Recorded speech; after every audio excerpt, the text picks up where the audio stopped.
Okay, and I will start sharing my screen again so we can go on to the next section.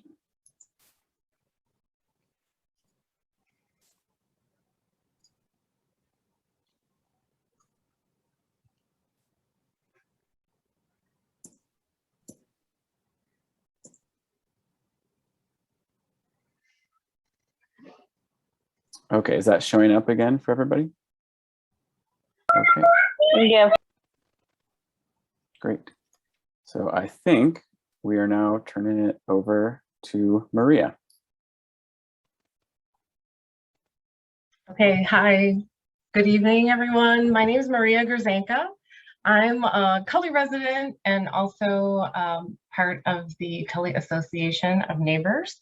And I want to start with a little disclaimer that I'm not an expert in any of the topics that we're talking about here, but I am happy to kick us off tonight with a little learning activity for all of us. So we already have some examples in our neighborhood of the kinds of investments that create long-term stability for people of color, renters, people with low income. And we're here tonight to discuss a proposal for a community-led development district, which could raise $100 million to pay for more of these projects to benefit current and future residents. So before we talk more about that proposal, we wanted to take a look at some of these existing recent investments in Cully that could be replicated with new sources of money. So I'm going to show a picture of a few of these investments one at a time. And the question is, what is this and where is it? Also, we'd like to hear, how does this investment help prevent displacement and create stability for people who could be at risk of being pushed out of Cully? Now, there's one more catch. For each of these investments that we're going to show, I'm going to ask only a certain portion of this group to answer the question. Okay, are we clear on what the questions are? And the questions will be repeated on each of the next slides. So what is this place and how does it prevent displacement? And then I'll start with a kind of icebreaker question to begin with. I'm also going to ask Maddie, William, and Cameron to help me out watching the screen or the chat or the hands to see whose hands go up first. Are we ready? Any questions?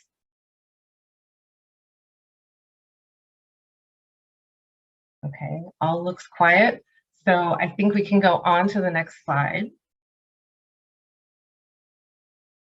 Okay, so first, if you own a business or work in Cully, this question is for you, or this slide is for you. So what is this and where is it? How does it prevent displacement? So if you want to answer this question and you own a business or work in Cully, make a big motion with your hands, use that button to raise your hand, put it in the chat. We got someone in the chat, Marcia Brown, housing on Killingsworth. Okay, so we're on Killingsworth. Does anyone know anything else about this place? Habitat for Humanity, yes? Yep. We got a few hands up, and go up too. And Sally. Home ownership from Habitat for Humanity? Yes, yes, good. Should we go on to the next one? We didn't talk about how it prevents displacement and creates stability yet. Right. Sally, Lulu, anyone? It allows people to own their home so they're not at the mercy of month-to-month rent.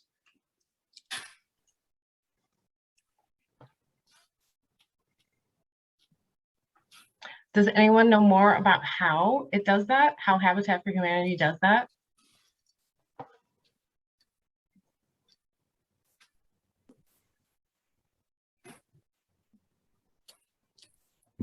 I can't find the raise your hand button. This is Jake, he, him.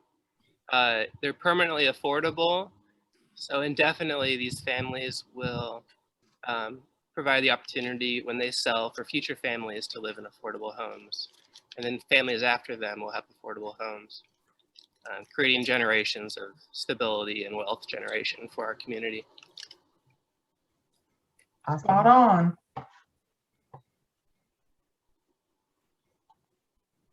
Okay, so the next one.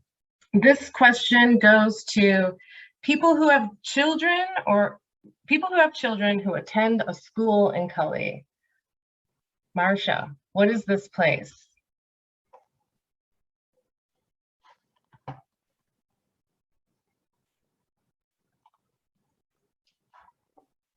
Marcia, you want to share?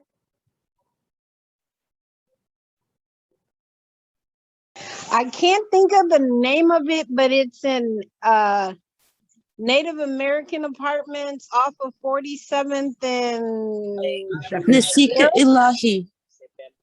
yeah, I Nisika couldn't think Ilahi. of the name of them, but That's where I they're- live.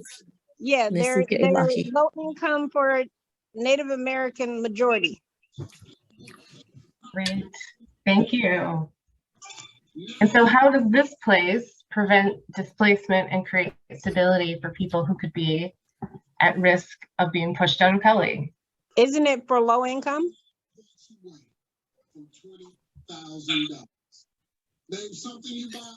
It's for low income people, but it's also for Native people that have always been pushed out of everything. You know, it's nice to have a place that you know that not only are you not going to be pushed out, but you are going to be able to build a home and raise your children. And it's a extraordinary community with a group of people that are used to being included out.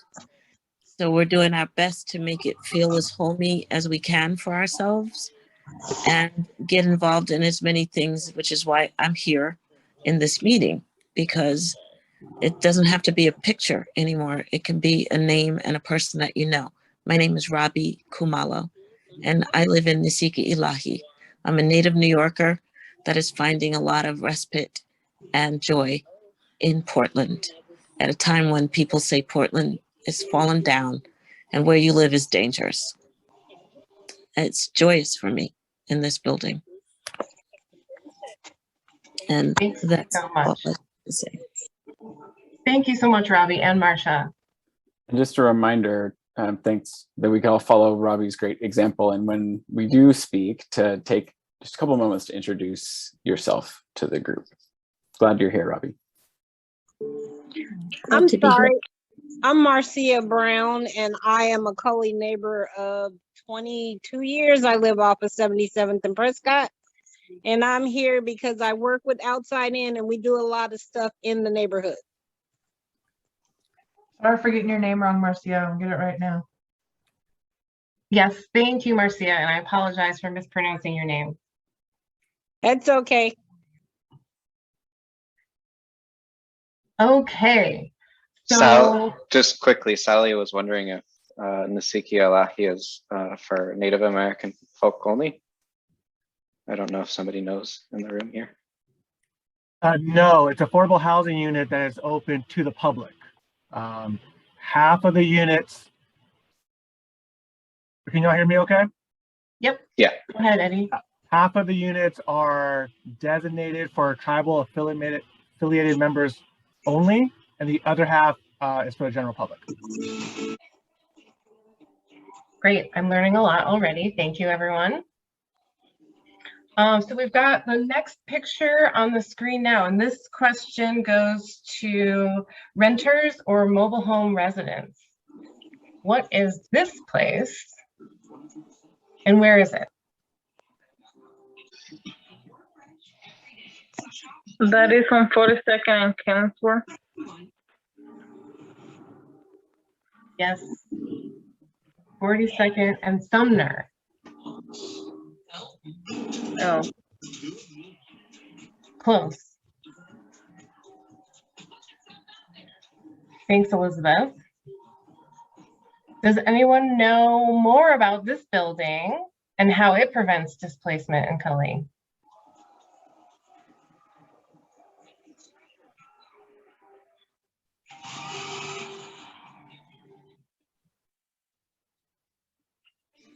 We might have to go back to Eddie.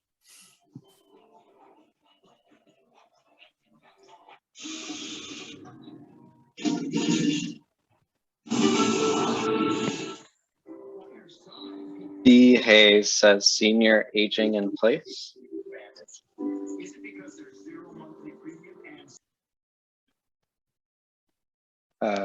Supports for seniors.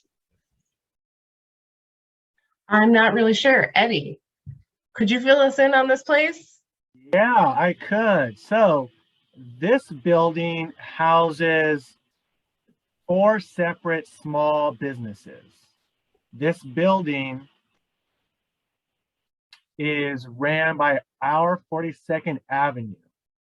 And we have the ability to bring in small businesses that are owned by Black, Indigenous, people of color, and women, and provide them with below commercial market real estate to start their business.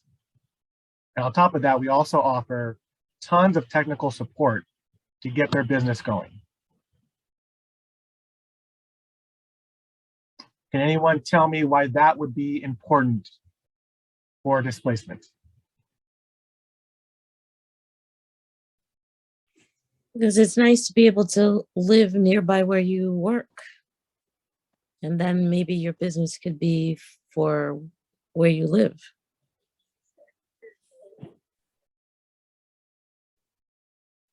Good evening, everyone. This is Teresa, and I use she, her pronouns. I've been in Cully about 2 years now, and it's significant to entrepreneurs because just as the cost of housing has gone up, has skyrocketed, and it pushes people out of the neighborhood, it also pushes small businesses out of the neighborhood. So it's really crucial and vital to our neighborhood and our community that we support the smaller businesses, the mom and pops shops, as we used to refer to them as, because they need that help. The big chain stores like a Fred Meyer or a Safeway or Albertsons can do really well, can thrive because they have so many other locations, but the smaller businesses do not. So they need affordable places to run their business. Thank you, Teresa. Sally, I see your hand up. Did you want to add something? Oh, well said, Teresa. And I'll just add just a bit to that. I think overhead cost matters to small business. And I think so the technical skills that you mentioned can be very helpful because it can be key in managing them, for them to manage for their progress and getting the most out of their investment. And certainly a good thing of serving the community and being connected to the community matters a lot with small businesses. Great, thank you. Hey, Eddie, can you give us the quick roster of who the 4 tenants are right now? Yes, I can. So for anyone's looking for any kind of acupuncture service, Acupuncture Nightingale is located here. If you know of any seniors who need physical therapy at their homes or at an office, Essential Quality Care is the business for you. If you're looking to get your hair done, Revelations Hair Design is a business for you. Little fun side note, she did Damian Lillard's hair the year he had his best career of his career. And he went to All-Star game that year. And then last but not least, if you're looking to get some eyelash extensions, Foss PDX is also there. Nice, thanks, Eddie. And I'm thinking back to D. Hayes in the chat. So you were right that EQC has something to do with care at home. Great. Okay, I think we've got 2 more. So this question is going to homeowners. What is this place and where is it?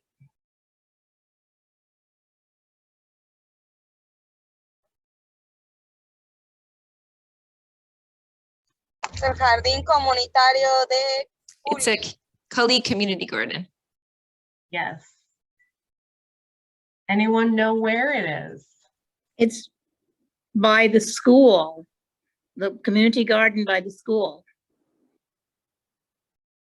La Killiswood y la 72. Killingsworth and 72nd. Killingsworth and 72nd. Yeah, I think, Sally, you might have been thinking of the regular community garden. This is the one by Cully Park. Oh, yes, okay. This is a tricky one because it's a view of it you might not be used to. This is from the back side, looking inside the park, back out across the garden rather than the street side view. And I think we have a few, so we have a few community gardens in the neighborhood. How do things like community gardens help prevent displacement?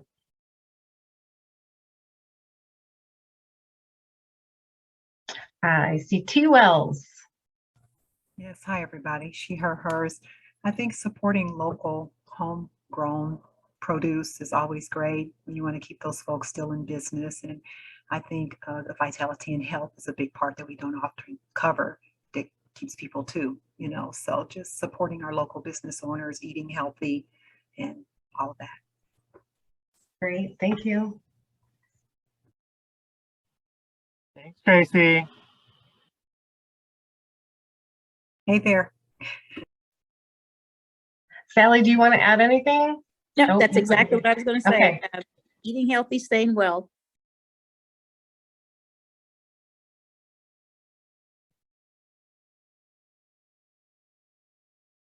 So I see Carl's added something to the chat about community gardens help to make neighborhoods more livable and bind the citizens more closely.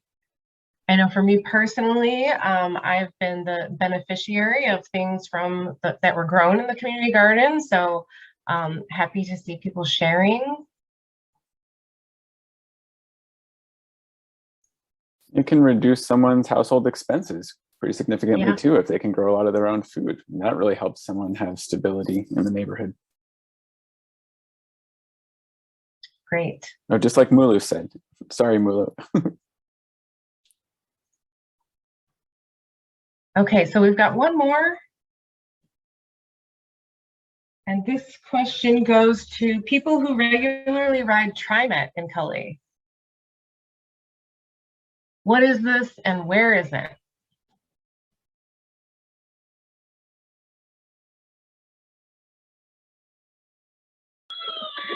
That is a mobile home.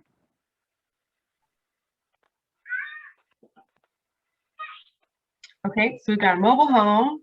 Anyone know where it is? Mulu.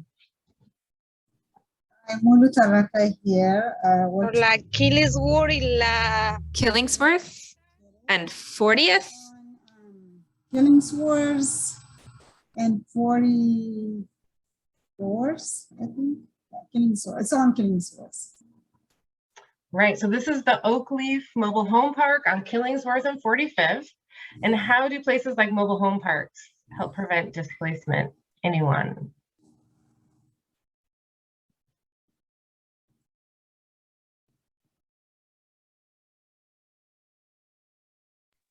Sally. Oh, it's a mobile home is usually cheaper than a regular house, and the property values being what it is, you know, being able to maintain a mobile home is more affordable, and there are very few of them around, and so it's good that they're able to, you know, still be there and have a private home. Great. Gloria, did you want to add something?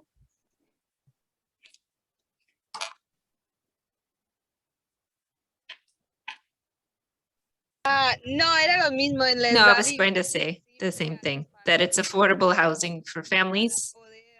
Good. So that they can have a stable housing, even if they're low income. Great.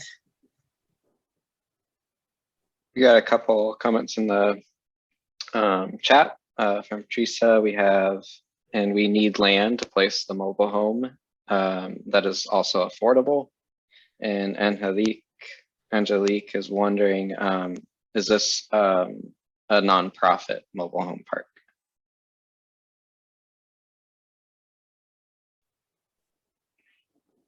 I don't know. Can anyone answer that question? It is. This is the Oak Leaf Mobile Home Park, one of two in our neighborhood that are owned by a nonprofit affordable housing organization that will keep the rent stable. And I liked the comment from Trissa in the chat also that we need land to also be affordable to place mobile homes. You know, there, in addition to having nonprofits on mobile home parks, there can also be models where residents collectively own the land as a cooperative business, which is another great way that they can have ownership and keep the land and the housing affordable. So that's something else that could be done with a TIF district. I also have a reminder from our interpreter, Courtney, that if you do not speak Spanish, but you speak English, please use the interpretation options here in Zoom to select the English channel. That way, when someone else speaks in Spanish, you will hear the interpreter interpret what they are saying into English. Oh, okay.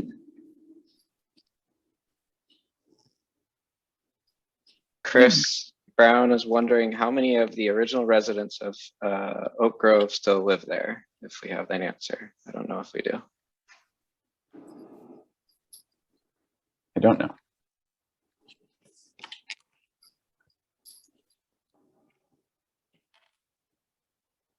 So this was the last one of our identification game pictures.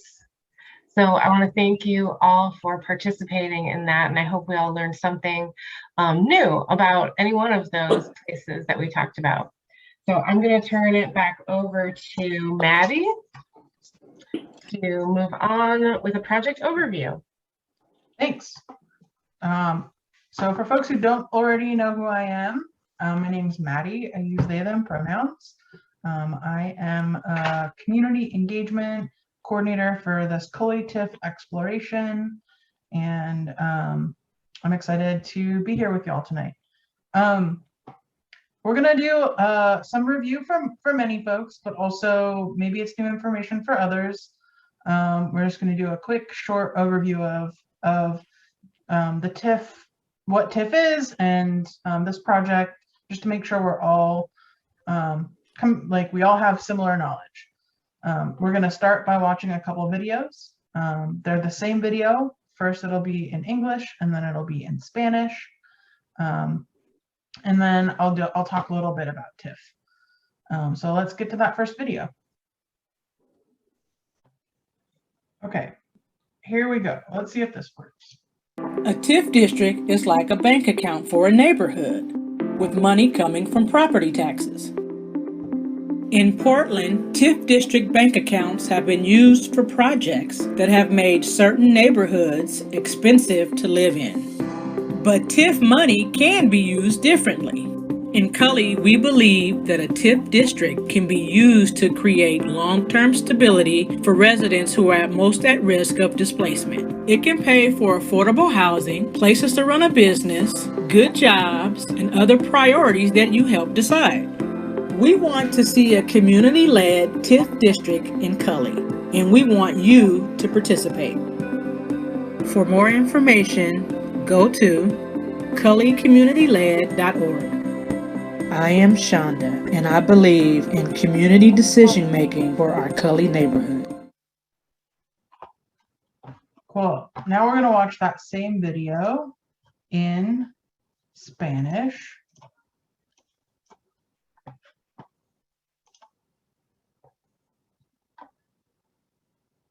Un distrito TIF es como una cuenta de banco para un vecindario y el dinero viene de los impuestos a las propiedades. En Portland, los distritos TIF han sido usados para proyectos que han hecho ciertos vecindarios muy caros. Pero el dinero de TIF puede ser usado de manera diferente. En Cully creemos que un distrito TIF puede dar estabilidad de largo plazo a los residentes que son más vulnerables al desplazamiento. Puede pagar por vivienda asequible, lugares para negocios, buenos trabajos y otras prioridades que puedes ayudar a decidir. Queremos ver un distrito TIF liderado por la comunidad en Cully y queremos que participes. Para más información, cullycommunityled.org. Soy Luz y creo en la toma de decisiones comunitarias para nuestro Cully. Cool. I'm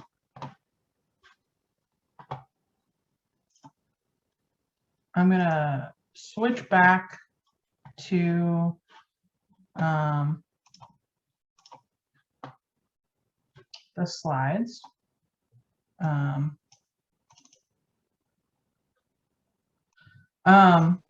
Okay.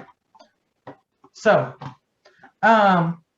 this will just be a quick overview again of some of what was in the video, but just really hammering some points home. So, like, why is this project happening? The costs in Cully are already going up. People and businesses are already being pushed out. And this project could help current residents as well as future generations be able to live and thrive in Cully. The purpose of this project is meant to explicitly benefit Black folks, Indigenous and tribal folks, people of color, renters, mobile home residents, low-income folks.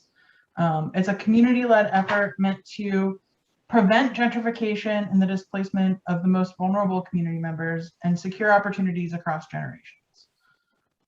This is explicitly not a project to increase property values or contribute to gentrification.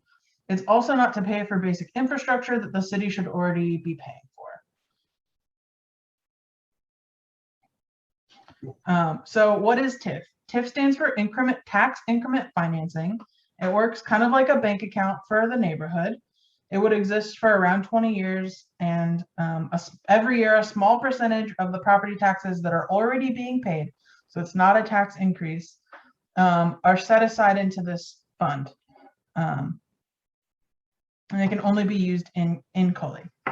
Over the course of those 20 years in Cully, this could add up to $100 million or more, and it can be used to buy property and build things in the Cully neighborhood.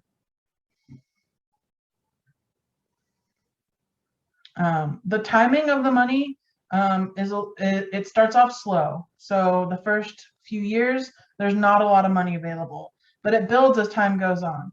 So that $100 million is over the course of 20 to 30 years. And the things that could happen in the first few years could be a lot smaller and less noticeable than the things that could happen 10 years after it starts. In the past, the way TIF has worked is that the government has made a lot of the decisions about what the TIF bank accounts are used for. This is the law that the Government Bureau Prosper Portland has to manage those TIF districts. And the way the decisions have been made in the past, they've made big investments in big projects, such as like a light rail, or like the one on Interstate Avenue was funded by TIF. And those kinds of projects can attract people with more money to move into the neighborhood. And the result of those kinds of decisions are that current residents are forced out, people of color and low-income folks are excluded from those neighborhoods.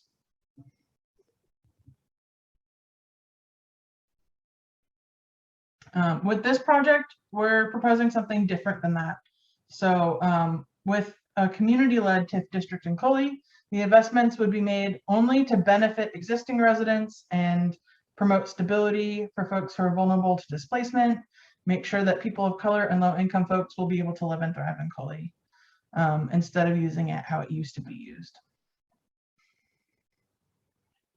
And just to clarify, when we say we, I'm talking about a group of Cully-based organizations: Verde, Hacienda, Cully Boulevard Alliance, Habitat for Humanity Portland Region, NEA, CAN, our 42nd Avenue, Living Cully, as well as several community members who are unaffiliated with any of these organizations, some of whom are here tonight. Thank you all. Any questions about any of that quickly? We have just a couple minutes.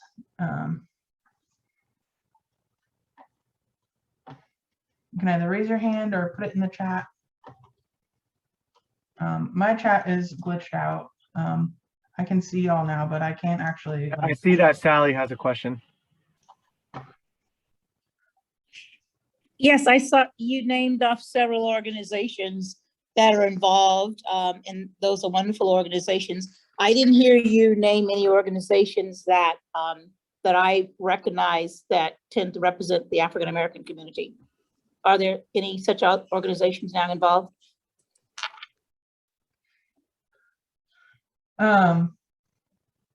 We don't have any Cully-based organizations that are specifically represent the Black community that are involved. No, most of these are Cully-based. We're open to adding that if anyone wants to throw any suggestions out there. I thought there was a committee of African Americans that had engaged with the Living Cully project. No? There Yeah, are, Kama, go ahead. Yeah, I was just gonna say, let's invite Elijah if you're on the meeting still. I can't see everyone. Maybe to Elijah, if you want to talk a little bit about your role at Living Cully of specifically outreach engagement with the Black community in the neighborhood. Yes, hi everyone. My name is Elijah Felix. Sorry, I can't be on camera right now. Yes, I am the new community engagement coordinator at Living Cully.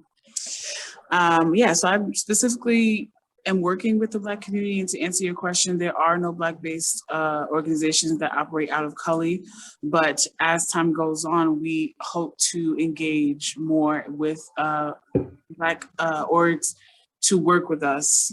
So we're still in flux, we're still growing. At this point, we just have us and the greater Cully community.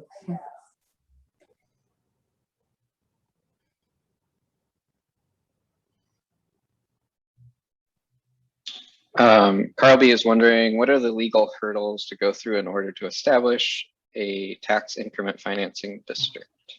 So I think, how did we get chosen?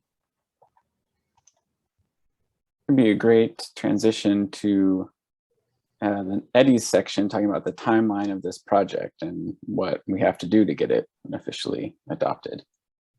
So we could hold on that because that's coming up next, and just see if there are any other questions before we move on to the timeline.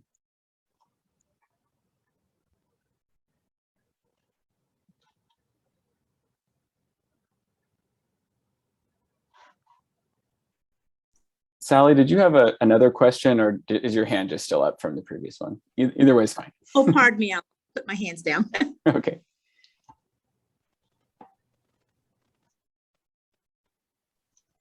I see that Kathy has a question. Hello. So I put in the chat, but maybe didn't see it. What other organizations that aren't listed here that you mentioned are part of this now, or did you name them? These are the ones here on the screen, Kathy. Okay, because Maddie had said some other organizations, she mentioned these and then some other ones. So I was just wondering what the other ones were. Oh yeah, no, I don't think there were any other organizations mentioned. Said community members, like individual. Yeah, they're individual people who are Oh, involved. I see. Okay, I misunderstood. Thanks.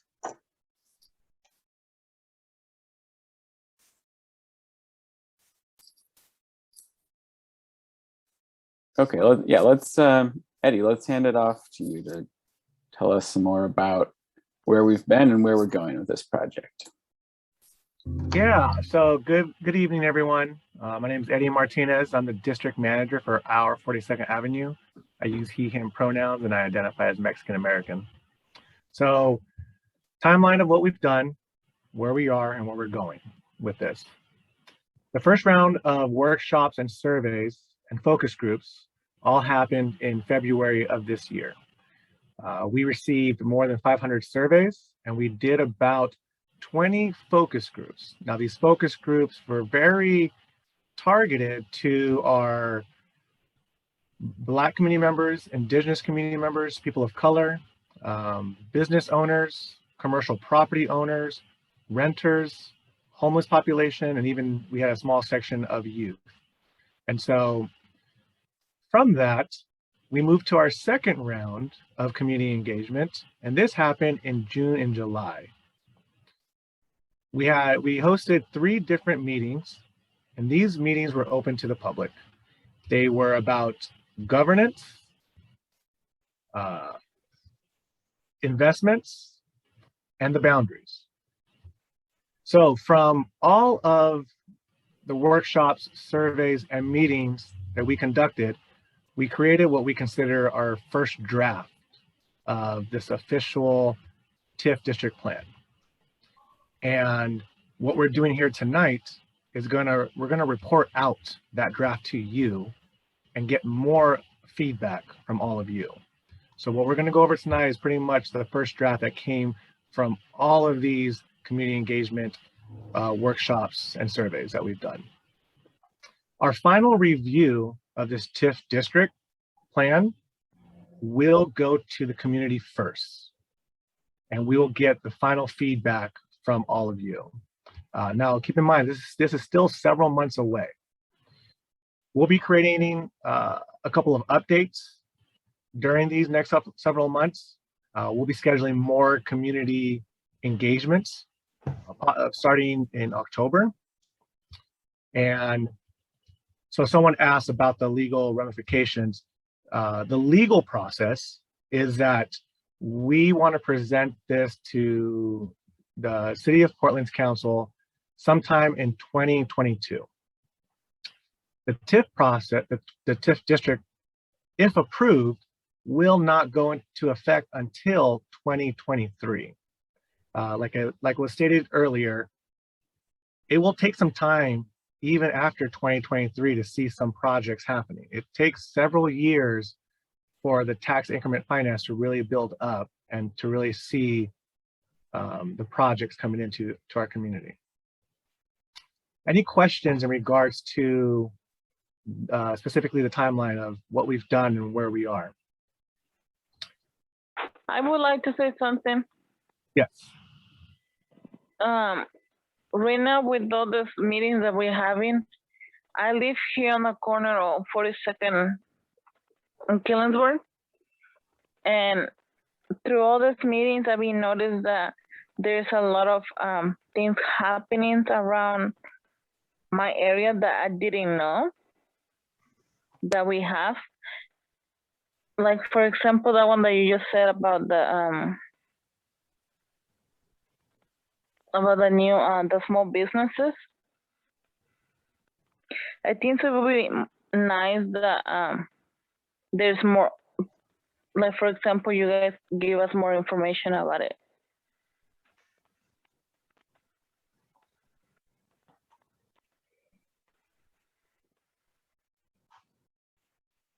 Elizabeth, you're cutting out on my end. Is it just me?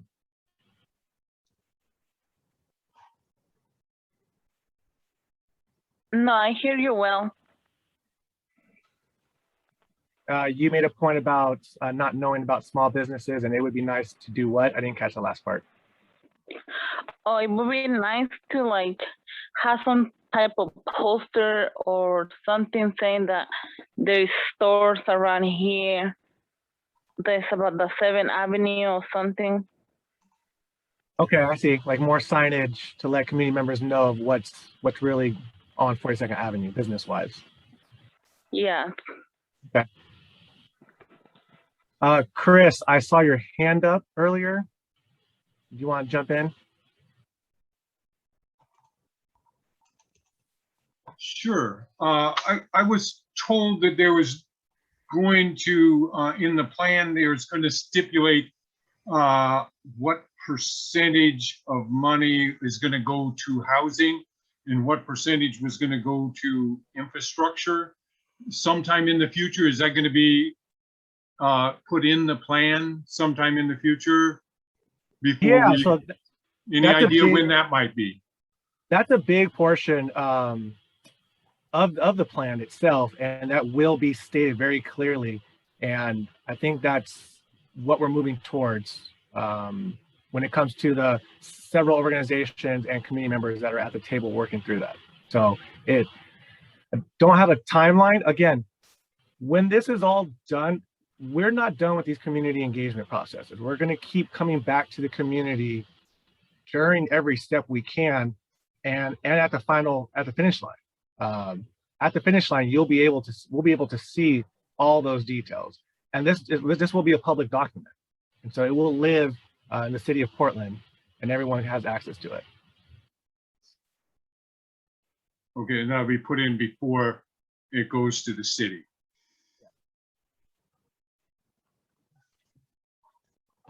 Yeah, like Eddie said, we're working on this piece by piece based on the feedback we're getting at all of these meetings and the surveys and the focus groups. And so tonight, after we take our quick break in a moment, when we come back, we're going to present the first couple of sections that we have advanced to our kind of recommended draft in terms of the list of eligible projects that we would want to include in the district, the kinds of projects that could be eligible to be paid for, and the map of where the district boundaries would be. We'll be sharing that after the break. There are other elements that have to legally go into this plan that's going to go to City Council, like what Chris just mentioned, a specific breakdown of what percentage of the overall money would go to different categories that we have not begun finalizing and have nothing to share tonight, but will be shared at future meetings. Thanks, Cameron. Tracy, your hand is up. Yes, thank you. I actually am just piggybacking off a lot of the comments here. That was my question is, once this is finally approved and you're coming back, is, how do we determine the priorities, what recommendations, what investment we push forward first? And, that's what I was kind of interested in, so. Yeah, kind of very similar to what kind of Cameron was alluding to. We are working off of all of the data from the community, again, to here soon show you the first draft. We're going to get your feedback tonight of what your thoughts are on that. Do you disagree? Do you agree? Is something missing? And we're just, creating it together.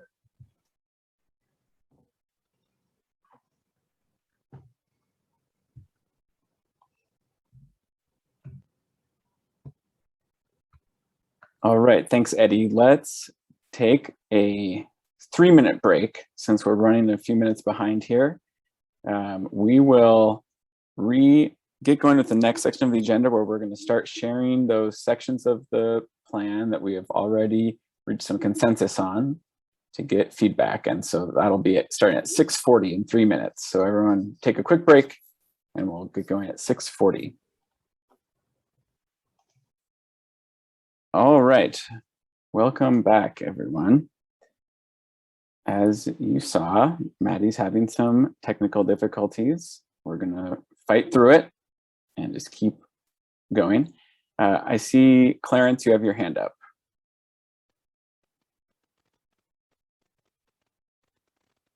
Are you there, Clarence? Yeah, I had to unmute myself. Yeah, I just wanted to say that, yeah, I have a nonprofit here called Straight Path Inc. And I've been here for quite a while. I live in Cully, own a business in Cully, and my program is here in Cully. And been here for about 20 years. So you guys looking for an organization to add to your group? I have one. We worked on a project to open up a community center where Adams High School used to be, or Whitaker for people that's new. Worked on a project called P.O. Black Family Village, reference to the African Americans that live in the community. Yeah, I've been working on this project for quite a while. So if you guys look for some input for what you can do for African Americans, I have some suggestions. I have some projects that I can add to the program. Thank you, Clarence. Outstanding. Elijah and I will be in touch with you. And yeah, we're grateful for the work you've already been doing, helping us out on the community engagement with this project already. And when we look at the map in a few minutes here, we'll point out exactly that property that you were talking about, Clarence, which is within the proposed boundaries of the district. Okay. We are going to continue on talking about the first elements of this TIF district plan that the coalition working on the project has reached consensus on based on our first rounds of community engagement, which Eddie described. The first is that we have defined these 5 goals for the TIF district. And if you compare these to the goals of other TIF districts in Portland, they would be very different. So there are 5 goals that we are defining are: 1, to prevent the displacement of vulnerable people and communities from Cully. 2, to preserve existing opportunities for affordable housing and economic prosperity, and create new opportunities for people of color, low-income people, and Indigenous and tribal people to live, work, and thrive in Cully, including those people who have previously been displaced. Our third goal is to ensure that current residents benefit from investments and neighborhood change, and that the opportunities for housing and economic prosperity will be preserved and expanded for future generations. So we're not just talking about a short-term vision for those of us who are part of the Cully community today, but that the generations of our kids and grandkids will also be able to live and thrive in this community. Number 4, we want to ensure that people of color, low-income people, and Indigenous and tribal people play lead roles in making decisions about the investments and policies that affect them and their communities.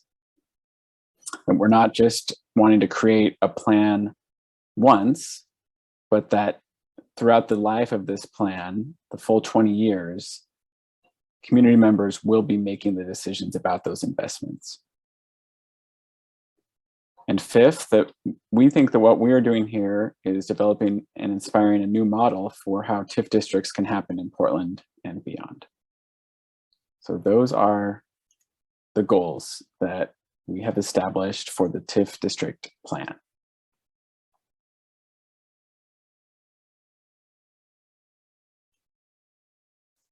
I see a question in the chat that Eddie shared from Sally, which is about what some of the TIF money could be used for. And that exact question will be explicitly addressed in the next section of the meeting, Sally. Before we move on to that, to talk about the list of projects that are eligible to be funded over the next 20 years, does anybody have any questions about these goals?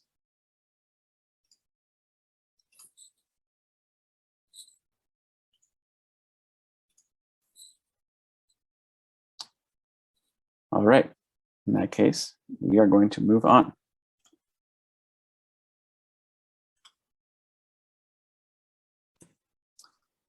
So in just a moment, we're going to split into 3 groups to talk about these 3 areas.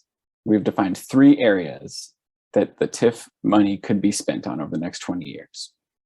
So right now we're going to give an overview, and then we will give everyone a chance to decide which of these 3 they want to spend more time talking about, and we're going to split into groups. So the first area of eligible investments is around jobs and businesses. And the 2 main areas of what money can be spent on is first to buy land and then develop new buildings on that land. And you'll see that could include buildings that are mixed use, which means buildings that would have both commercial and housing elements to them. We also said that that would include properties that could be used for food carts and other kinds of temporary pop-up, seasonal, or low barrier ways for people to have a startup business. The second big area here for jobs and businesses is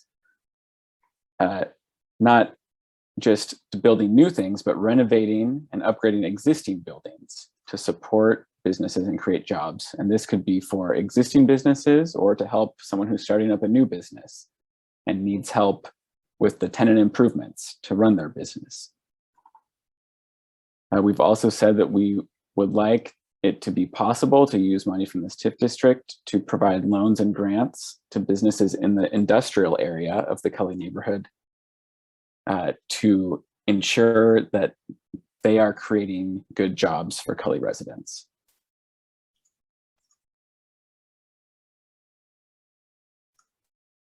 So that's the first category.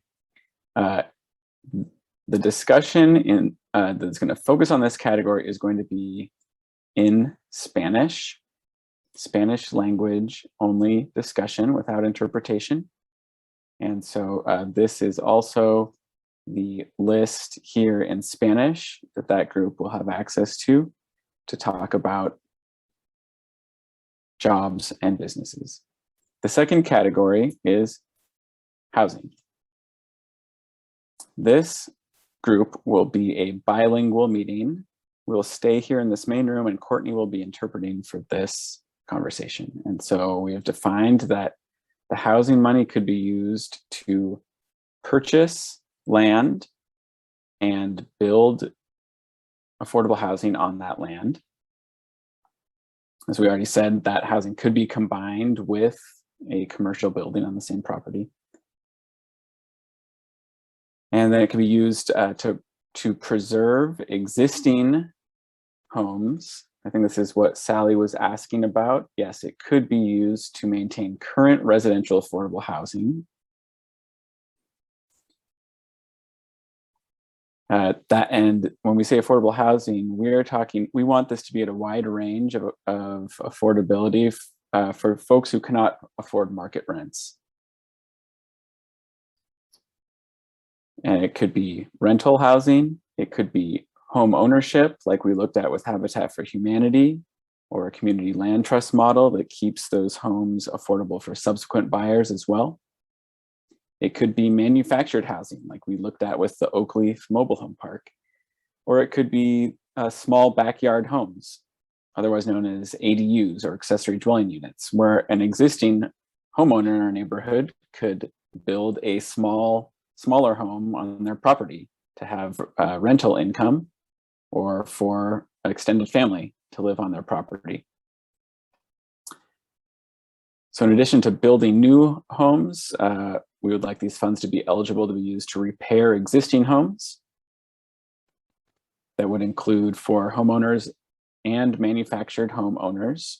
That could include all kinds of repairs, but including accessibility upgrades for folks who are aging in place or who are living with disabilities. It could include energy efficiency upgrades. And then it could also include the acquisition and repair of existing rental housing by nonprofit organizations, which could include tenant cooperatives in order to keep those homes affordable for the present and for the future. I see Tracy's, I think it's Tracy T. Wells. Yes, Let me just Tracy. Okay, I'll just finish this last bullet point here on this slide and then I'll go to you, Tracy. So the last thing in the housing section is infrastructure to support people experiencing homelessness. As far as we know, this might be the first TIF district plan that specifically aims to support people who are experiencing homelessness by saying that funds could be used for campgrounds or tiny house villages as transitional housing and other public facilities for people who do not have homes to go to at night. Okay, Tracy, your question. Thank you, Cameron. So sometimes when I hear the word affordable or affordability, it's almost become a buzzword. And by definition, that can mean a lot of things to a lot of people. I've seen a lot of people that use that word and the investments not be affordable at all. So will we be defining what that looks like, or range or price points or buying points of what that will look like? Yes, that's a extremely important point, Tracy. And so in that group that is talking about the housing section, that would be outstanding input to help us keep further defining and refining and getting more specific about what we mean with that term affordable, because you're absolutely right that affordable is not the same thing for everyone.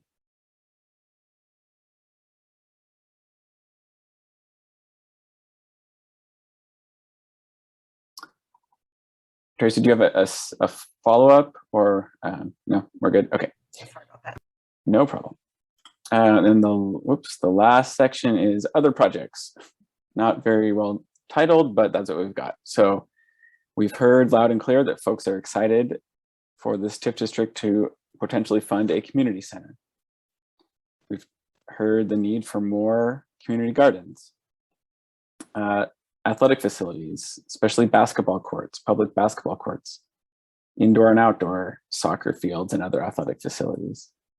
And we've talked about a priority of combining these investments with affordable homes and economic opportunities for residents so that those facilities, people could continue living here to enjoy them rather than getting priced out of the neighborhood. And then, you know, we don't want to have great recreational facilities, but people were pushed out and can't be here anymore to take advantage of them.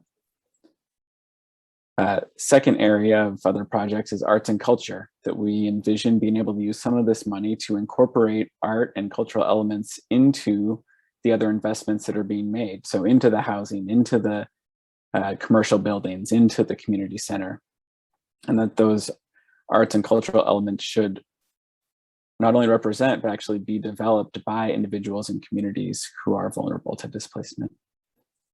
And then infrastructure improvements. We're proposing that this plan be able to pay for specific infrastructure that is required to build one of the other projects, but that we would not use this fund to pay for general infrastructure improvements like paving an entire street or putting in a bike lane, because those are things we expect from our existing public agencies, and that this project's specific goals are around preventing displacement and securing long-term stability for housing and economic opportunities. And we do not like the idea that, for example, the Transportation Bureau could try to raid our specific anti-displacement fund to pave a street that we should already expect them to do anyway. So those are the three categories.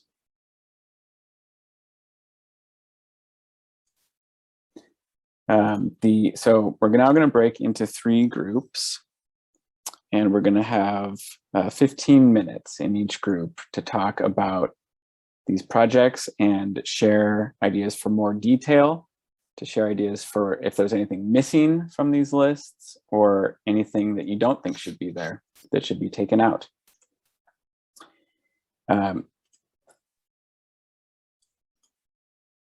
So the first group, which is going to be the jobs and businesses, that will be in Spanish language only. Jessica and Eddie will be facilitating that.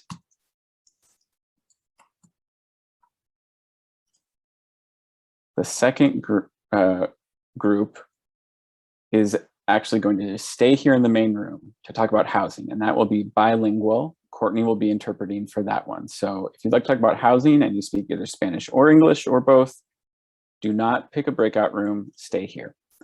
The third group to talk about these other projects, recreational facilities, arts and culture, and infrastructure, that will be English only.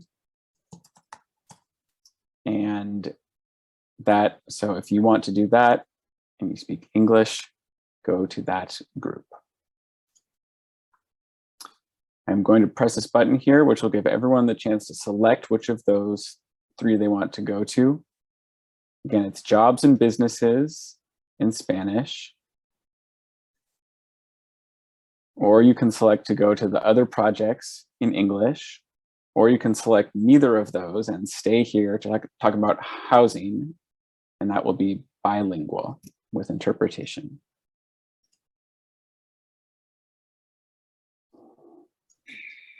So please go ahead and select a group if you'd like to go to either of the other two categories for jobs and businesses or for the other projects. Sally? Why is there not a option for English for jobs and business? Why is that only in Spanish? Or am I misunderstanding something? You are not misunderstanding. The reason is that we do not have in this Zoom system the ability to do interpretation in a breakout room. The only way that Zoom lets you have interpretation is here in the main meeting room.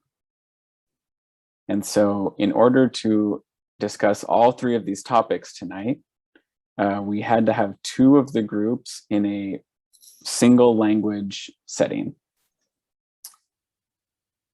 And so that is the downside to that technological limitation. And that is the answer. Okay, understood, but I certainly hope that in the main room, there should still be an opportunity for comment and input relative to the business if that's what we have to do. I understand the technical situation you're managing with, and I understand that, but there should still be an opportunity to comment in that regards, even if it's in the main room. Okay, yep, that's a great point, and that will certainly be fine. We won't cut off anyone if they want to share thoughts on one of the other topics. Thank you.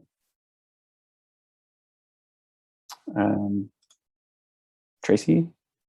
I was just going to dovetail into Sally's comments because I work with career and business services actually with PCC. And so in the big group afterwards, it may not be enough to share comments where there'll be maybe some type of links or other contacts that we can maybe send our thoughts to that really could get included, have more time to really think about things. Yeah, that's another good idea. We can commit to sending out a survey after the fact for people to share their thoughts on all three of the topics, even if it's not something they were able to discuss in person in the meeting tonight. Okay, so everyone who did not go somewhere who is still here wants to talk about housing. That's my assumption. If that's not the case, speak up. And you should still be able to listen to the interpretation through the interpretation channel that you selected before. Courtney, our interpreter, is on the line. What happened to my slide?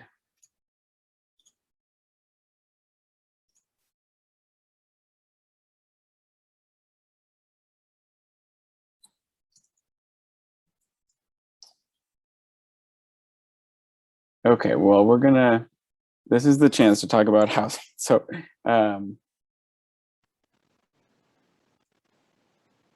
what do folks see on the housing list that they are interested in discussing? Either things that are there that they don't think should be there, or things that are missing?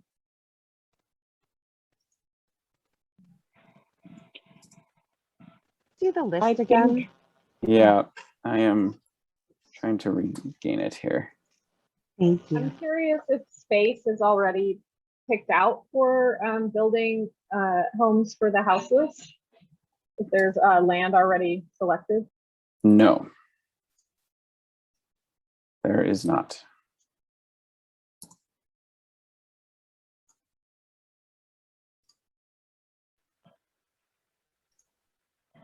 We're at this point, can folks see that list now again?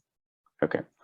At this point, where we're at in developing this district plan is the plan needs to include a list of eligible projects. It does not need to select exactly where those are happening or even which mix or in what year they're happening, but it has to be the menu of options that could then be picked from over the course of the 20 years.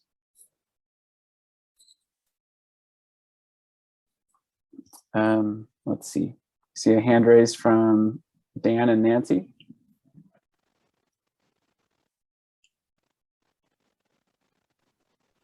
Hi, everyone. All of the proposals seem excellent. And I guess a suggestion for prioritizing, because the money grows incrementally, is starting with projects that have lower costs associated with them. And my guess is buying land and building is probably more expensive.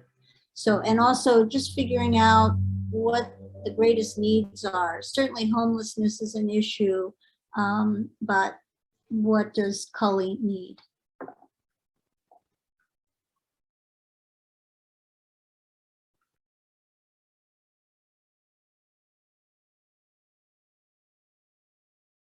Oops, Elizabeth? Yeah, I was wondering, for example, for people with color, let's say, I would talk on my side, like let's say, and I came here legal, are they gonna be asking to have a social security, like what type of help they will get? For example, if they want to buy their own house, or for example, if they're like for apartments, do we have to pay extra fees for the applications? Or do we need to have an application for our kids or only adults who's gonna be living inside the house? And also, if it's gonna be a low income, what percentage, for example, if a family of 6 people, let's say, and then only the father is working and doesn't make that much money, let's say if a year he makes 47 or a little bit more, like what percentage to be acceptable to get in the apartment? Thanks, Elizabeth. I think you brought up a couple of really important considerations there that I'm going to add to our notes. One was the need to think through how we can have housing that is low barrier for undocumented members of our community, including for homeownership. And second is the need to have housing that is really truly affordable for people's very low household incomes. It's not just based on some regional formula, but is actually responding to what is a realistic amount that people can afford to pay. Yes. Does that capture the main points that you were addressing? Okay. Okay, I'm just looking at people who have their hands raised. I see Liz, Hannah. Hi, thank you. Next to Mad Hannah is a big piece of property that has been, it's not abandoned, but it's been sort of a blight, if we can use that technical term here. And I know that it is for sale. But I also know that the $1 million that they want for it doesn't nearly cost the amount of environmental impact it would make to redevelop it. And it's going to end up being, it goes from $1 million to $4 million easily. So here's my question. If say I wanted to buy that and I wanted to put together something that was tiny homes in the back and businesses up front, how would I be able to work with like with the TIF district money, or how, like, in what ways would that get incorporated into, like, I guess I'm saying it wrong. What kind of restrictions would I have as the owner of the property trying to make this affordable for everybody, focusing on lower income families? Does that make sense? Am I making sense? You said what? So what restrictions you would have as a property Yeah, like owner? what? Yeah, like I'm saying it wrong. It's not restrictions. That's not the right word. It like what? In what? How does it happen? How does Yeah. it happen that I, who has no money, and like, because all my money got poured into these businesses this last year, how do I make this vision a reality for Cully that incorporates all these different dreams of home ownership for like small families, business ownership for people with like I have a plan and I have a vision, and what steps would, I guess I'm looking for like what kind of guidance will there be for people like me in order to actualize these dreams through this TIF project? I don't have an answer for you, but No, yeah, I don't need an answer. I'm just like, yeah. I'm just as a consideration, like what kind of like bylaws, I guess, is that like a thing that should have to happen? Like bylaws would be put into place so that there will be who, the money, like for example, for if a portion of the money is made available specifically for a certain kind of affordable housing, say for tiny homes or something like you mentioned, there would be specific rules that were developed in terms of what was required for the recipient of that money, and that would have to do with what the characteristics of the housing were and what the rents charged were going to be. So there would, any stream of money that's coming out will have enforceable requirements to make sure it's going to be affordable and meet the goals that are laid out in the plan. I don't know if that is exactly answering your question. it helps me just sort of wrap my brain around the whole idea a little bit. Okay. And we should definitely talk about this outside of this meeting, provide a specific idea. Okay, we've got about 5 minutes left. Okay, done. Thank you. Yeah, thanks. Thanks, Liz. Sorry. The next hand that I've seen that's been up for a while is Gloria.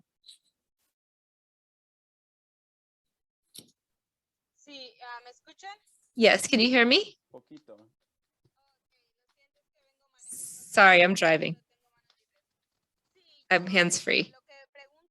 My question is based on what the woman was saying. I know she's looking for a way to have affordable housing, but what happens for those of us who want to have our own same houses? In my experience, I've been supporting with a number of projects, and there have been housing created, and other people have come and taken the housing. So as a member of the community who's advocating and doing things, if you don't qualify at the end and somebody else gets it and they haven't even fought to get it. So these are things that are discouraging because you're looking for a way to support the community through these projects, but you want to have your own home. I just have an I-10 number. I'm able to pay for my own housing and a down payment for my house, but I can't because I only have an I-10 number. And I've got the money, I can show proof of income and everything, but because of my immigration status, I don't qualify to buy my own home. So if you really want to help the community in Cully, you need to start by helping people of color and breaking down those barriers based on immigration status and giving them opportunities instead of giving opportunities to people who are already in the country. Honestly, for us, people like me who are undocumented, it's really difficult, even if we have the money. That's my point of view. Thank you, Gloria. Again, building on Elizabeth's point, like you said, I've added some of the detail that you shared there about the need to explore avenues to buy a home using an I-10 number, which exists in other states, but not in Oregon that we know of. And I think your point that otherwise you're left advocating for housing that you would not even be eligible for is very important. And breaking down the barriers we have in our community based on immigration status is very important. Thank you. Okay, I'm going to go to Janelle, who we've not yet heard from in this meeting. Just also piggybacking on Elizabeth and Gloria, what are the application processes for people in the community that have criminal records? I know that can be a big barrier for some.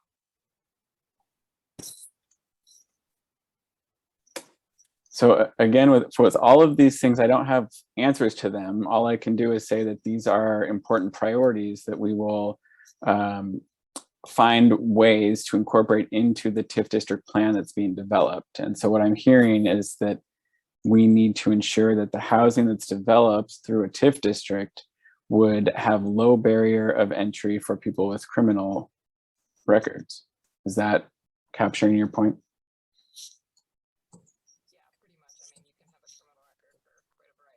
I can't hear you now, Janelle. Oh, sorry. You can have a criminal record for quite a variety of things. So yeah, that would be helpful for a lot of people in the neighborhood. Yes, absolutely.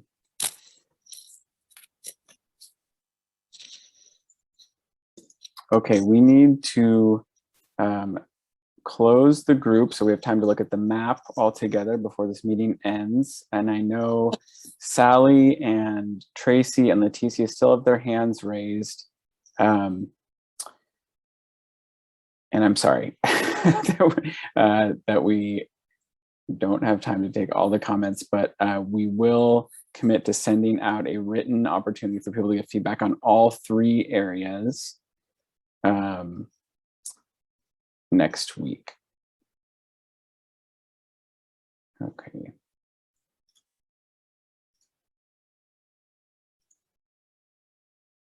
If anyone wants, we've got 60 seconds before this room shuts down. Sally or Tracy or anyone else, their hand raised, if you want to speak up now. Yes, this is Sally. Take the floor. Thank you very much. One of the things that I see here is that you're talking about new affordable housing, new affordable housing. But I want to understand there's a lot of apartments in Cully, a lot of apartment facilities in Cully. How are you looking to work in some sort of agreement with those landlords to help them to, or encourage them or work with them to keep those units affordable? Or if some of those landlords, those property owners are interested in selling perhaps and that property, because there are a lot of units and one of the things I also want to inject here that I certainly would like to see in this TIF plan, affordability is one thing, and I'm glad someone spoke to defining that. But something else that is absent and that I've seen in other areas that I don't think is beneficial to people of color is having livability. And when I talk about that, livability and units matter. So if you build an apartment complex and it's built right up to the street and you have provided no opportunity for outside or sort of a outside area or green spaces within that large sprawling complex, and you've got a high rise with shoebox size units, you know, you come down to having to question the livability of those people who have to live there. So I think that's a green spaces is what I want. Building a large unit and having green spaces, of building any units and having green spaces where folks can come and sit outside. Livability matters when you talk about condensed apartment units. And I just want to, I think that's a key point to put in there, because we can put up a large sprawling units and put shoebox size and say, boy, how many units do we got? But what's the livability of that? And we can look back at history from the Northeast section or even in California, where when you have condensed housing with people crammed in the small spaces, livability become a significant issue as to what happens with those people living there and how challenging that can be. So that I want to talk about, but I do want to know how are we going to work with the many property owners, landlords that have units in our area, and looking at even if some of those owners want to sell, or how do we work with them in an agreement that they may keep those units affordable.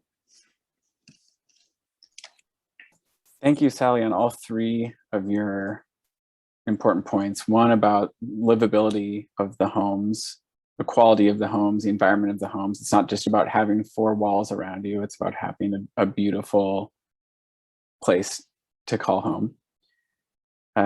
And then your other point about how do we work with existing landlords to keep that that housing that's on the market but owned by a private landlord, how do we keep that affordable? I think some of the ideas that are in the proposed plan right now could do exactly that in terms of making improvements to apartment buildings, repairs, energy efficiency upgrades. There are models out there that we've been learning about where you can make free repairs to privately owned apartment building, but only if the landlord will agree to sign a contract that they will keep the rents capped for a certain number of years. So you can use that as kind of a carrot to get the landlord to maintain affordable rents by helping improve the building. And of course, you would want to make improvements that are also improving the lives of the tenants there by bringing down their utility costs or, eliminating mold and drafts and those kinds of things. So that's one answer. The other answer is that, yes, we absolutely would envision this money being eligible to buy existing housing off the market and protect it long-term through a nonprofit ownership or through tenants forming a cooperative to own their own homes collectively. We would love to see that happen. And those possibilities are included in the list of eligible uses of the funds.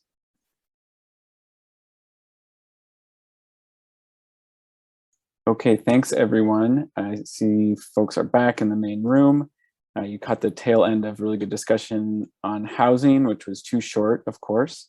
We're going to commit to next week sending out to all participants a chance to provide more feedback in writing on all 3 areas of eligible investments. We know that folks were not able to select, in all cases, the topic they wanted to go to because of the language barriers. We're still learning how to do a meeting like this on the computer when we can't have in-person interpretation, and that was what we missed tonight, was the chance for people to be able to pick any one of the 3 topics. And so we're going to make that available to give feedback in all 3 topics in writing next week. So we'll distribute that via email and text message to everyone who filled out the attendance form tonight. We're now going to, Maddie is sharing that the winner of the $50 gift card is Lucretia. Lucretia, I see you're still in the meeting. Congratulations. If you have not yet done so, please make sure you fill out the attendance form. Otherwise, we won't be able to track you down to get you your $50 prize. Thank you. Congrats. And so we're now going to look at the proposed district boundaries. We talked about this extensively in one of our workshops in June or July, I forget which one. And this is what we are proposing. The white outline is the official boundary of the Cully neighborhood according to the city of Portland, which is a somewhat arbitrary line inherently. And so I'm going to tell you how we arrived at the yellow shaded area, which is what we are proposing for the TIF district boundaries. So we started with that white outline map of Cully. We then added in the districts, the Our 42nd Avenue and Cully Boulevard Alliance districts. Those are existing micro or mini TIF districts that already exist in the Cully neighborhood, specifically along those 2 business corridors. So those were overlaid. We then strategically started thinking about what would happen along the primary corridors, business streets on Prescott, on 42nd Avenue, and on 82nd Avenue. And our thinking is that these are areas where property values and rents are likely to continue going up as a result of the investments and developments that are already coming to those main streets. Prescott has a TriMet bus line planned for it in the future that would go straight to downtown. That's going to be a major driver of displacement pressure on low-income people who live in the vicinity of Prescott. All the development on 42nd Avenue is driving up property values on both sides of 42nd. 82nd has a lot of planned improvements that is going to be driving up rents and property values in that vicinity. So we added a buffer on both sides of those main streets, going a couple of blocks in all directions.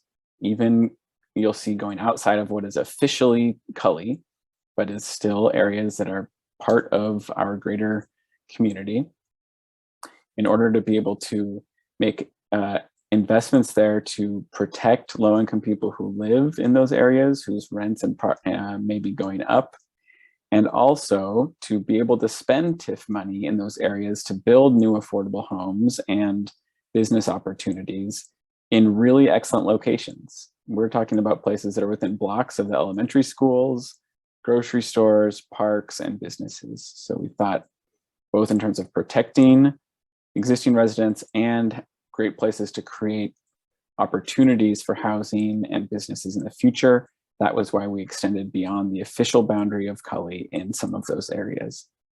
That also includes going west along Killingsworth Street to the west of 42nd,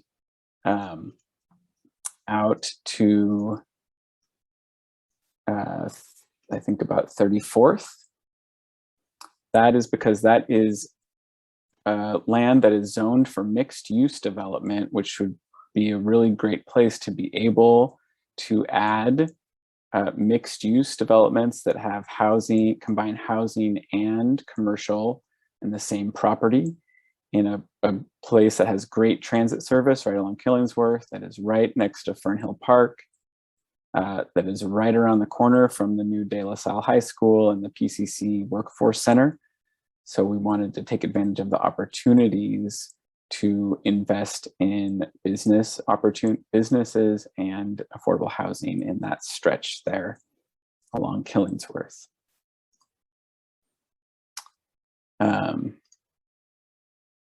The other considerations we made, if you came to the meetings in June and July, you might remember that we had initially asked folks if any of the Fremont Avenue business district should be included in this TIF district.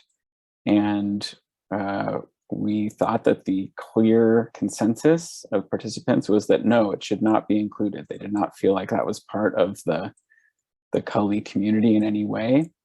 And so we decided not to include that Fremont business strip in the district boundaries. We also feel really good about the mix of different kinds of land that we have here. We have a lot of single family residential areas. We have main streets where you could build apartments or condos or townhouses at higher density. We also have industrial areas up here to the north of Killingsworth. And so places for commercial businesses, places for industrial jobs, and housing opportunities all within this district. And another important consideration is that we met the city's, we were under the city's threshold of the total area that they would allow us to get away with, because there's a cap on the for the city about how much acreage can be in a TIF district. So we came in under that threshold.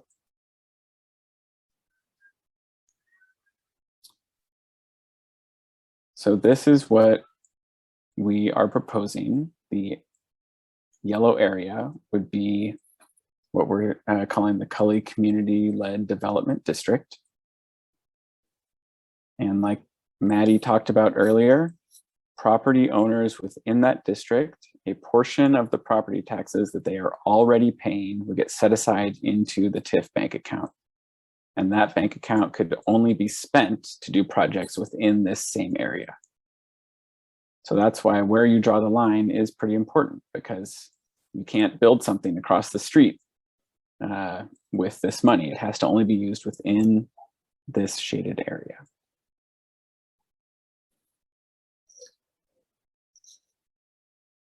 So we will also include this in the survey that goes out, this map, so you can look at it, explore it, zoom in and out, and there'll be a prompt for you to give any feedback that you would like to share about these boundaries.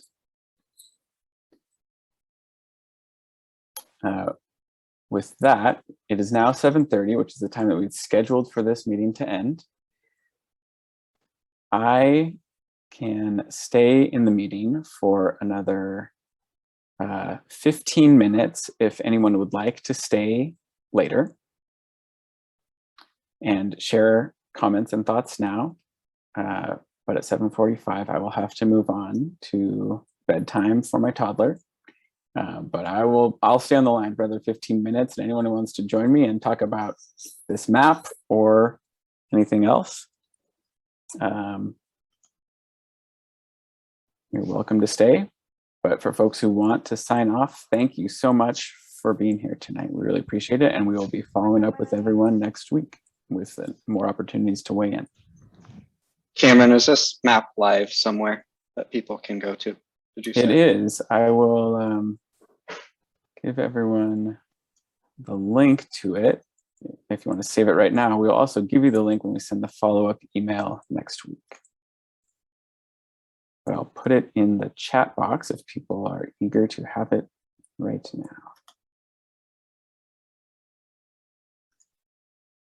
now. William, could you help me see if there are any comments in the chat that I missed, or other people have their hands up? Oh, and also, yeah, we have a leave, couple. you can go. Okay, we got a couple of folks, I think, with their hands up, Kathy and Michael. But unless I'm missing something, I don't think there's anything in the chat other than compliments and appreciations. Let's go to Michael first, since we haven't heard from Michael yet this evening. Thank you. I want to say this is a great meeting. I really appreciated it. I want to make just a recommendation for consideration for a 6th goal. Cameron probably won't be surprised, but it would be that to communicate and gain support of people in the neighborhood who are not subject to displacement. I'd like to see the ability for approximately 40 to 50% of the neighborhood to join up, learn more about it, find ways to communicate, and frankly, some reaching out to people who maybe haven't found their way to you yet. So that's my suggestion. Thank you. Thanks, Michael. We're glad that the word got to you, and we're glad that you're here to support as well. Kathy. Yeah. So the Hacienda is doing a very large project on Killingsworth. Is that going to be affordable units, or what price point are they looking to do? And would that be like a nonprofit to build, so they wouldn't have to pay into the TIF? And so those are the questions I have about that project. You're asking specifically about the housing that's currently under construction? Right. The one on Killingsworth and like 60th of the Los Aldileres, or I'm not saying that right, I know. Yeah. Where the Sugar Shack was, that project there, it's going to be a lot of units. And I didn't know whether they were going to be affordable units or how that's going to work. And since it's kind of a large development, do you feel that could, because you were saying how large developments can kind of generate displacement? What are your thoughts on that, I guess? Yeah, I can hopefully try to answer your question, Kathy. So Las Abuelitas is fully affordable housing. It's going to be 142 units, and they're multi-family units, and it's all affordable housing, with some of the units are going to be dedicated. We're working with Cascadia Mental Health. So some of those units are going to go to clients that they are working with also supportive services from Cascadia Mental Health on site. So is that going to be a nonprofit development then, since they're all affordable units? Yeah, it's a fully nonprofit. It's Hacienda run. Our services will be there as well. And then, like I mentioned, Cascadia. Okay, so being a nonprofit, then this development wouldn't actually provide funds into the TIF then? Is that how that works? Correct. That's right.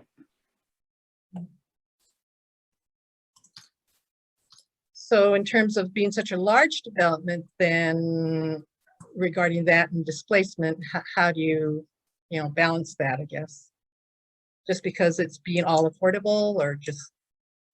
I don't think the size of a development has anything to inherently to do with displacement. What I think drives displacement is investment that makes people who have more money, who wouldn't have considered living here before, want to move to Cully because all of a sudden there's something there that they like that makes it more attractive to them.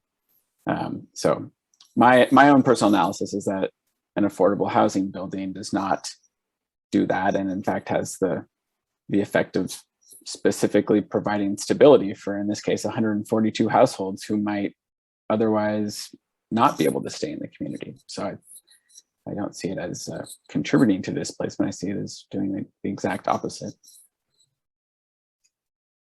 So then other developments that would be like, say, on 42nd or something like that, those wouldn't necessarily, that half businesses, half affordable, or half something else. And so being that it's on a kind of business corridor or busy corridor, that you feel would be pushing people out, or how does that work? Because I'm trying to figure out what you feel that would be causing the displacement with certain type of building. I'm not sure I'm fully understanding your question, Kathy. So I'm not quite sure how to answer it. Yeah, I'm not sure. I'm not tracking your question very well. But are there? I do want to see if there are other people who haven't asked questions yet who wanted to share anything in this moment.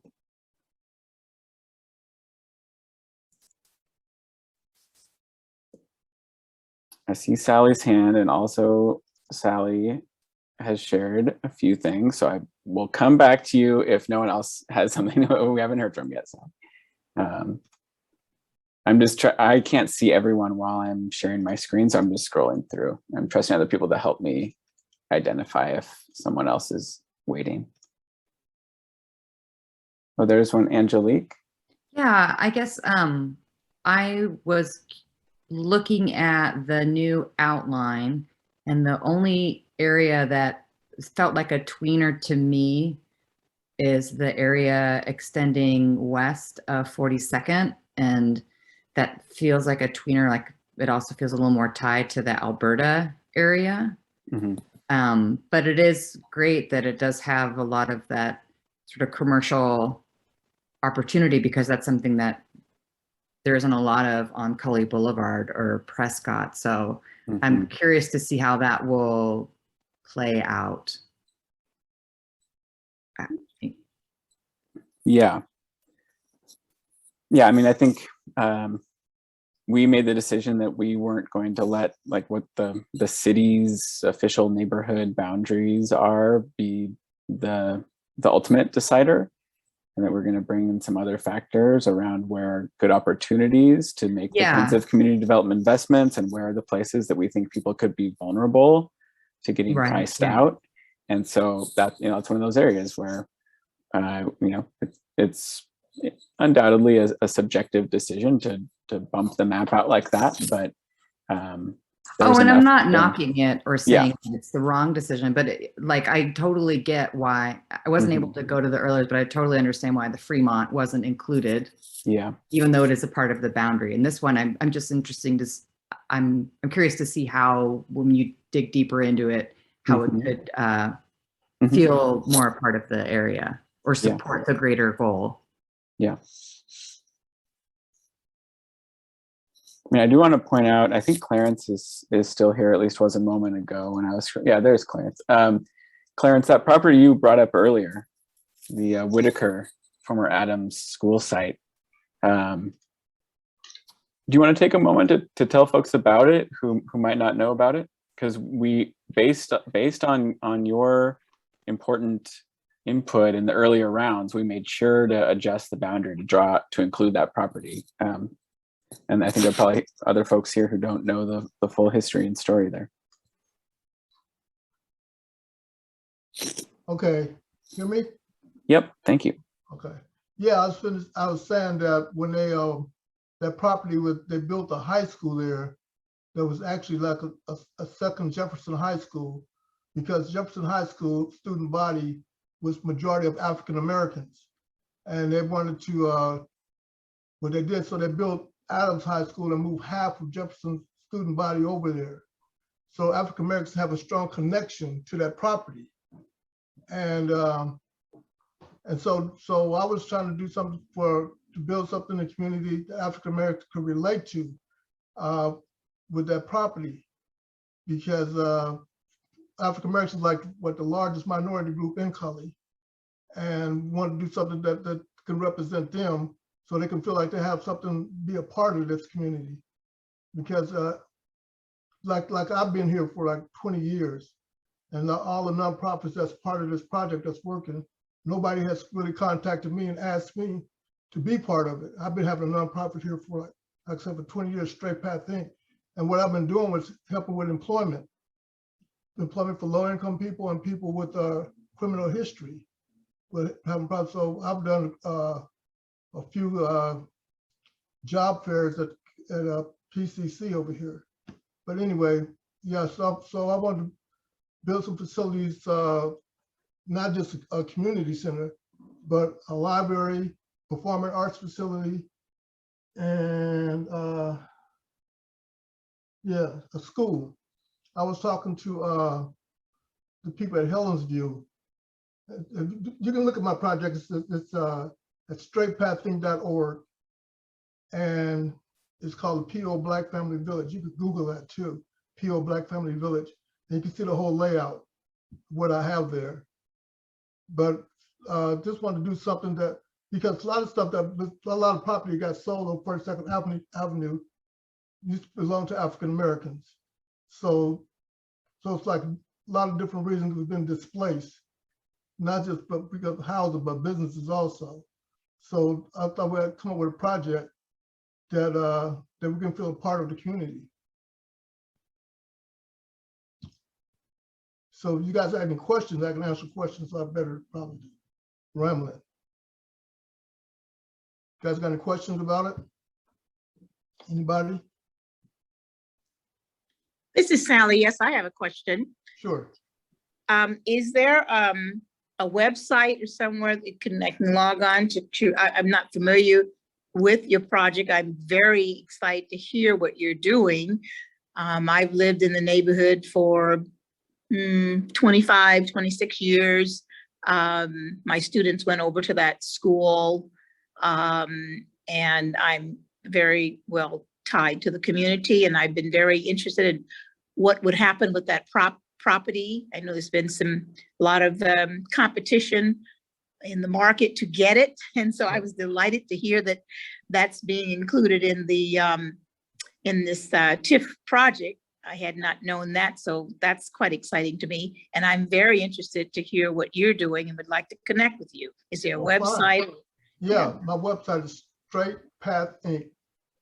STRAIGHT?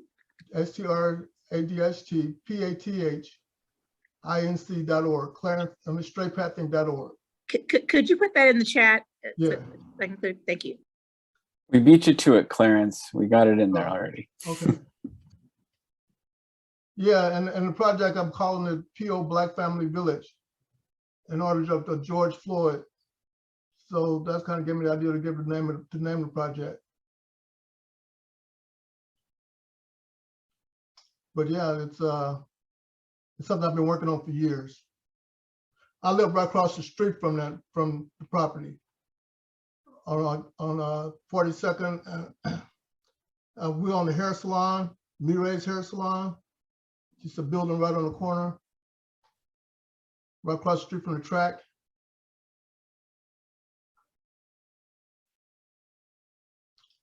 Yeah, so if you guys want to contact me, Clarence at straightpathing.org. And you can call me as well, 503-309-0663. I'd be happy to talk to anybody that want to talk about it. Thanks, Cameron. You bet. Thanks, Clarence. So yeah, Chris's question, yeah, we drew the map to include that property. It's right here. It's it's still owned by the school district, right, Clarence? You're still owned by a school district, right? Yep. And it's just been sitting there vacant for how many years? It's been vacant. Well, before they tore the school down, it was because the school sat there for years, probably a total about 15 years or something like that. Mm-hmm. But it's the last school that they built over here in Portland. Portland Public Schools, last school that they built. Mm-hmm. But the school had mold in it, so they ended up having to tearing it down. And it wasn't built of very good quality, so. But we hope to build something that'll last. Mm-hmm. So Terrence, let's make sure that when we connect and we're looking at what we're putting forward as proposed eligible uses of the TIF money, I'd like to kind of cross-reference that against the different elements of your vision. Okay. And see if we've got good overlap there of the things that you're envisioning on that property and the things that we're saying that the TIF funds would be eligible to be used for. For one thing, it'll create a lot of jobs. Yep. That's what's important as well. I mean, no matter if you got low income property, affordable housing, or whatever, if you don't have a job, it don't make any difference. So the project will create lots of jobs. Mm-hmm.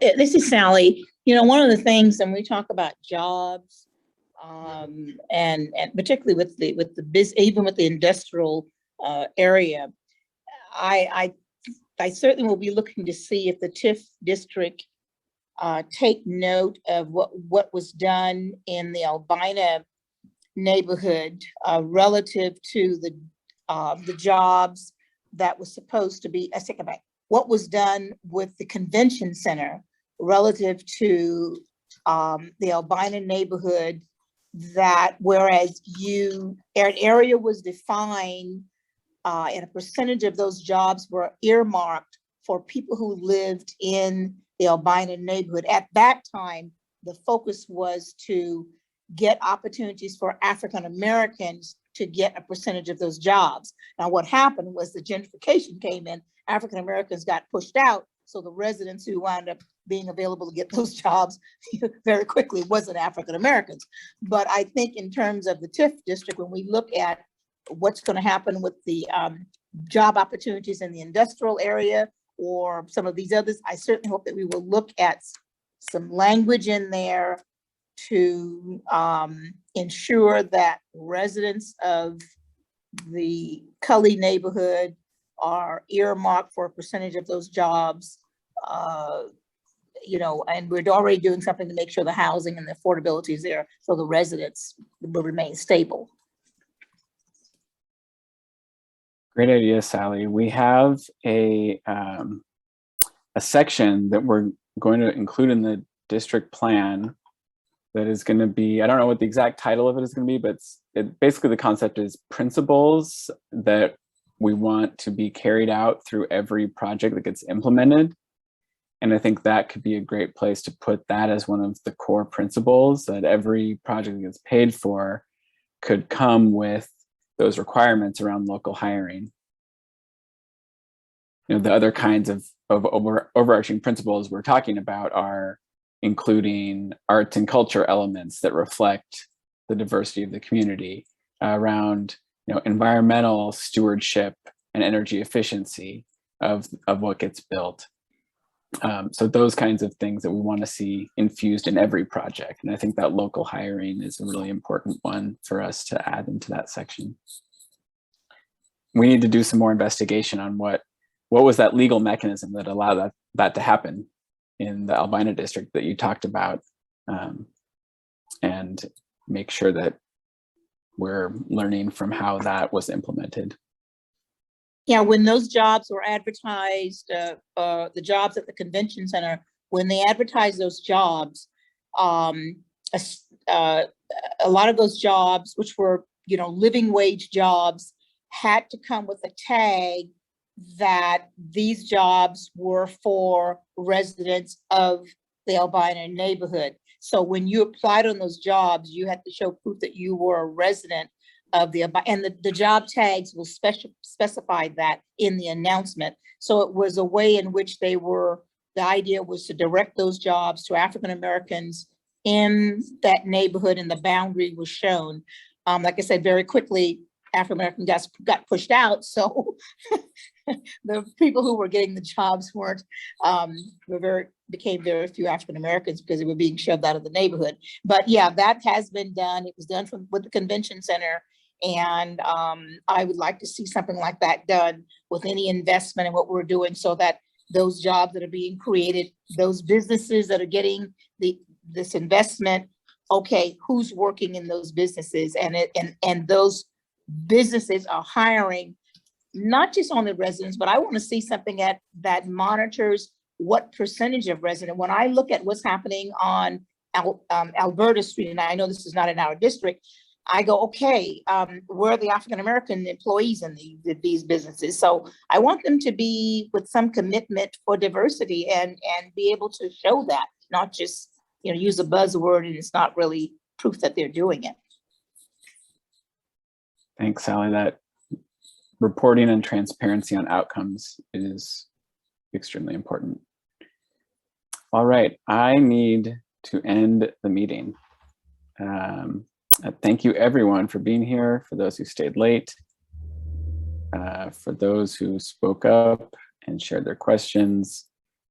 And we look forward to sharing next week with opportunity to add some more written comments into the sections that we presented tonight, and then look forward to future meetings to share additional sections of the plan as they keep coming together. All right. Thanks, everybody. Thanks, everybody. Thank you, Clarence. Looking forward to hearing from you, Karen and Sally. Thank you, Clarence. All right.